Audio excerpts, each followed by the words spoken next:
এই লোকটা অন্তত আজ মনে মনে ভাবছেন, এমন একটা দেশের কোচ হয়েছি, এমন কিছু ক্রিকেটারদের কোচ হয়েছি যেখানে আমার নিজের ক্যারিয়ারটাও সর্বনাশ করে ফেললাম।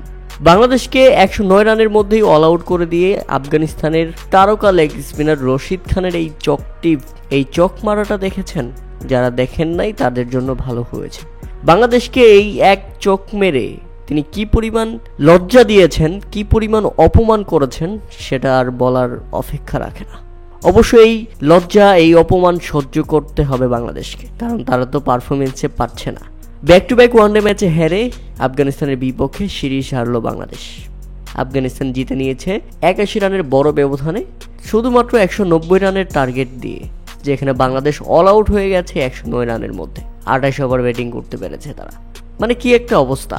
ওপেনার থেকে শুরু করুন, তানজিদ হাসান তামিম, আমাদের নাজমুল হোসেন শান্ত, সাইফ হাসান, মেহেদী হাসান মিরাজ, তাওহিদ হৃদয়, নুরুল হাসান সোহান, আমাদের জাকের আলী অনিক।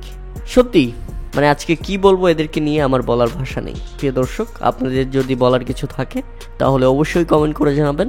আজকে বাড়তি কিছু বলছি না।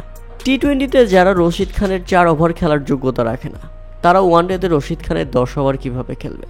এই ব্যাপারটা তো অন্তত মাথায় রাখা উচিত।